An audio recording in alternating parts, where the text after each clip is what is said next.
Dinamika dan tantangan Pancasila dalam arus sejarah bangsa Indonesia. Dalam materi tentang dinamika dan tantangan Pancasila dalam arus sejarah bangsa Indonesia, ada 5 pokok materi yang akan kita bahas. Yang pertama, pada masa pra-proklamasi. Yang kedua, pada masa awal kemerdekaan. Yang ketiga, pada zaman Orde Lama. Yang keempat, pada zaman Orde Baru. Dan yang kelima, pada Orde Reformasi. Tapi sebelum kita menjelaskan materi pokoknya, kita perlu ketahui apa itu Pancasila. Pancasila merupakan sebuah dasar falsafah negara kesatuan Republik Indonesia dan menjadi dasar serta ideologi negara yang menjadi pandangan hidup bangsa Indonesia sebagai kekuatan untuk persatuan dan kesatuan dan menjadi bagian dari pertahanan bangsa dan negara. Pancasila adalah satu-satunya ideologi yang dijalankan, dianut, dan diterapkan oleh negara. Keanekaragaman bangsa Indonesia menjadi salah satu kekuatan Pancasila dalam pemersatuan keberagaman yang ada di Indonesia. Pada pra-proklamasi, Ketua BPUPKI Dr. Randus Rajiman Widyodiningrat meminta kepada Siding untuk mengemukakan dasar negara Indonesia merdeka pada tanggal 29 Mei 1945. Begitu lamanya penjajahan di bumi pertiwi menyebabkan bangsa Indonesia hilang arah dalam menentukan dasar negaranya. Atas permintaan tersebut, figur-figur negarawan bangsa Indonesia berpikir keras untuk menemukan kembali jati diri bangsanya. Pada sidang pertama BPUPKI yang dilaksanakan dari tanggal 29 Mei sampai 1 Juni 1945, tampil berturut-turut untuk berpidato menyampaikan usulannya tentang dasar negara, yaitu sebagai berikut. Pada tanggal 29 Mei 1945, Mr. Muhammad Yamin mengemukakan calon rumusan dasar negara, yaitu peri kebangsaan, peri kemanusiaan, peri ketuhanan, peri kerakyatan, dan kesejahteraan rakyat. Pada tanggal 30 Mei 1945, Profesor Dr. Randus Supomo mengemukakan teori-teori negara, yaitu teori negara perseorangan atau individualis, paham negara kelas, dan paham negara integralistik.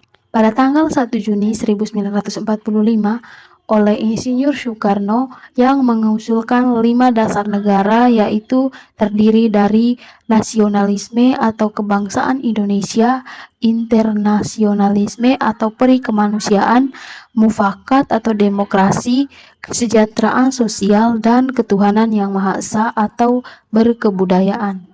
Kemudian yang kedua, Pancasila pada era proklamasi. Pada era ini dimulai dijatuhkannya bom atom di kota Hiroshima oleh Amerika Serikat pada tanggal 6 Agustus 1945 yang mulai menurunkan moral semangat tentara Jepang. Sehari kemudian, BPUPKI berganti nama menjadi PPKI, menegaskan keinginan dan tujuan mencapai kemerdekaan Indonesia. Kemudian dijatuhkannya di Nagasaki bom atom yang kedua. Dengan begitu, membuat Jepang menyerah kepada Amerika dan sekutunya. Dengan adanya peristiwa ini dimanfaatkan oleh Indonesia untuk memproklamasikan kemerdekaannya. Untuk merealisasikan tekad tersebut, maka pada tanggal 16 Agustus 1945 terjadi perundingan antara golongan muda dan golongan tua dalam penyusunan teks proklamasi yang berlangsung singkat, mulai dari pukul 2.00 sampai 4.00 dini hari. Teks proklamasi sendiri disusun oleh Insinyur Soekarno, Dr. Randus Muhammad Hatta, dan Mr. Muhammad Subarjo di ruang makan Laksamana Tadasi Maeda, tepatnya di Jalan Imam Bonjol nomor 1. Konsepnya sendiri ditulis oleh Insinyur Soekarno. Soekarni dari golongan muda mengusulkan agar yang menandatangani teks proklamasi itu adalah Insinyur Soekarno dan Dr. Randus Muhammad Hatta atas nama bangsa Indonesia. Kemudian, teks proklamasi Indonesia tersebut diketik oleh Sayuti Malik. Isi proklamasi kemerdekaan pada tanggal 17 Agustus 1945 sesuai dengan semangat yang tertuang dalam Piagam Jakarta tanggal 22 Juni 1945. Rumusan Pancasila yang tertuang dalam Piagam Jakarta tanggal 22 Juni 1945 merupakan rumusan Pancasila yang kedua yang berbeda dengan rumusan Pancasila yang ke-1. Pada tanggal 30 September 1969 merupakan awal dari Gerakan 30 September atau G30S PKI.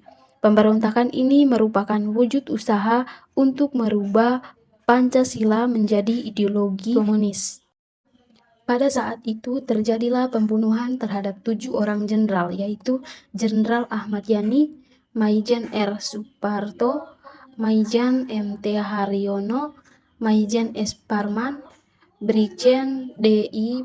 Panjaitan, Brigjen Sutoyo Siswomiharjo, Letupir Andreas Tanden.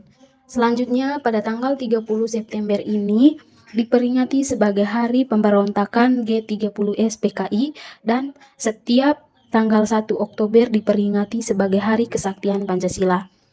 Pada masa Orde Lama, Pancasila masih menjadi ideologi murni. Artinya, Pancasila lebih kepada menjadi pemikiran atau ranah idealis. Pemikiran mengenai Pancasila lebih ke arah suatu ide, gagasan, dan konsep. Ideologi Pancasila pada zaman Orde Lama masih didominasi oleh kehebatan karisma Bung Karno. Sehingga apa yang diucapkan oleh Bung Karno dalam setiap pidatonya akan menjadi suatu yang benar-benar dijadikan acuan kebenaran oleh masyarakat sebagai harga mati dan tidak bisa ditawarkan bagi ideologi bangsa. Masa Orde Lama terjadi selama 20 tahun lamanya, dimulai sejak proklamasi kemerdekaan Indonesia pada tahun 1945 hingga berakhir di tahun 1966. Orde Lama terjadi pada 3 periode yang berbeda, yaitu periode 1945 sampai 1950, periode 1950 sampai 1959, serta periode 1959 sampai 1966. Di tahun 1945 sampai 1950, Indonesia sebagai negara peralihan dari bangsa terjajah menjadi bangsa yang merdeka, menjalani proses adaptasi penerapan ideologi bangsa, yaitu Pancasila. Beberapa masyarakat ada yang setuju dan sebagian merasa keberatan. Kemudian di tahun 1950 sampai 1959, sistem demokrasi berhasil diterapkan melalui pemilu 1955 yang dilakukan untuk memilih anggota konstituante. Akan tetapi, para anggota yang terpilih tidak dapat menyusun Undang-Undang Dasar seperti yang diharapkan, sehingga pada tanggal 5 Juli 1959, Presiden Soekarno mengeluarkan Dekret Presiden 1959 untuk membubarkan konstituante dan membatalkan Undang-Undang Dasar sementara 1950 menjadi Undang-Undang Dasar 1945. Kemudian pada periode 1959 sampai 1966, Soekarno selaku presiden mengubah sistem pemerintahan menjadi sistem demokrasi terpimpin. Selain itu, Presiden memperluas peran militer dalam unsur politik dengan menggabungkan Polri dan TNI menjadi ABRI atau Angkatan Bersenjata Republik Indonesia. Pada masa Orde Lama, terdapat dua pandangan besar terhadap dasar negara yang berpengaruh terhadap munculnya dekret presiden. Pandangan tersebut yaitu mereka yang memenuhi anjuran presiden atau pemerintah untuk kembali ke Undang-Undang Dasar 1945.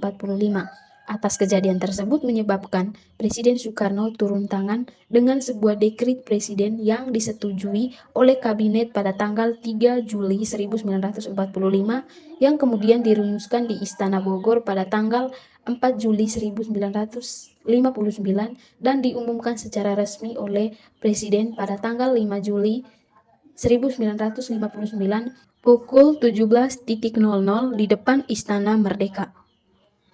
Dekret presiden tersebut berisi yang pertama pembubaran konstituante, yang kedua Undang-Undang Dasar 1945 kembali berlaku, dan yang ketiga pembentukan Majelis Permusyawaratan Rakyat sementara. Nah, kemudian yang kelima, Pancasila pada era masa Orde Baru. Pada masa Orde Baru merupakan tatanan kekuasaan yang berada di bawah kepemimpinan Presiden Soeharto. Era tersebut berlangsung selama 32 tahun, menggantikan masa Orde Lama. Pada era Orde Baru, segala bentuk kehidupan masyarakat Indonesia mengalami kemajuan, seperti inflasi menurun dan mata uang nasional yang stabil. Awalnya, masa ini merupakan masa menata untuk kembali kehidupan bermasyarakat, berbangsa, dan bernegara berdasarkan Pancasila dan Undang-Undang Dasar 1945. Namun, pemerintahan tersebut dinilai tidak konsisten dalam melaksanakan cita-cita awal Orde Baru. Selama 30 tahun memimpin, ternyata Presiden Soeharto justru mementingkan kelompok-kelompok tertentu saja, sebab terjadi perubahan masyarakat pada masa Orde Baru karena masyarakat mulai merasa kesulitan mendapatkan kebutuhan pokok. Retaknya kekuasaan Orde Baru pada tahun 1997, Indonesia mengalami krisis moneter yang dipicu nilai tukar baht terhadap dolar Amerika. Hal tersebut kemudian menular hingga seluruh kawasan Asia Tenggara, termasuk Indonesia. Setelah itu, pemerintahan Orde Baru mulai retak. Hal ini disebabkan dari penerapan sistem sentralistik dan militeristik, di mana pemerintahan mengabaikan kemampuan unsur masyarakat dan bangsa. Hal tersebut membuat perilaku yang tidak wajar di bidang politik, ekonomi, sosial, dan budaya di masyarakat. Sementara hubungan bertumpu pada presiden dan menimbulkan penilaian bahwa presiden merupakan cermin dari sistem itu sendiri. Kemudian yang terakhir adalah Pancasila pada era reformasi. Gerak reformasi terjadi atas tuntutan rakyat kepada pemerintah. Ketidakadilan terjadi di berbagai bidang seperti politik, hukum, dan ekonomi. Reformasi merupakan suatu perubahan tatanan kehidupan lama dengan kehidupan baru dan secara hukum menuju ke arah yang lebih baik. Pola kehidupan masyarakat ikut berubah seiring berubahnya pola pemerintahan dari Orde Baru ke masa reformasi. Perubahan ini terjadi dalam berbagai bidang antara lain dalam kehidupan politik, ekonomi, dan sosial budaya. Terdapat beberapa sebab dan akibat terjadinya perubahan masyarakat Indonesia pada masa Orde Baru hingga masa reformasi, yaitu yang pertama, pembangunan tidak merata. Pada masa Orde Baru, pemerintah lebih memfokuskan pembangunan di Pulau Jawa dan tidak memperhatikan wilayah-wilayah yang lainnya. Hal tersebut mengakibatkan beberapa daerah di luar Jawa tetap merasakan kemiskinan, padahal mereka juga turut menyumbangkan devisa lebih besar untuk negara seperti Kalimantan, Riau, dan Papua. Yang kedua, politik didominasi Golkar. Di era Orde Baru, terjadi 6 kali pemilihan umum yang selalu dimenangkan oleh Partai Golongan Karya. Hal ini karena semua elemen pemerintahan atau pegawai negeri diharuskan untuk memilih partai tersebut. Nah, contoh dari dinamika dan tantangan Pancasila yang terus berkembang dengan kondisi saat ini. Nah, dinamika pada saat ini dapat kita lihat dengan adanya globalisasi dan interaksi antara belahan dunia yang tidak serta-merta meningkatkan kesamaan pandangan dan kebersamaan pada pidatonya. Jakarta pada tanggal 1 Juni 2021, tepat pada peringatan Hari Kesaktian Pancasila, Bapak Presiden Jokowi memberikan amanat dan pesan kepada masyarakat Indonesia untuk selalu mewaspadai atas meningkatnya rivalitas dan kompetensi, termasuk rivalitas atas antara pandangan, nilai-nilai, dan antara ideologi. Bahkan ideologi transnasional juga cenderung semakin meningkat, memasuki berbagai lini kehidupan masyarakat dengan berbagai cara dan strategi.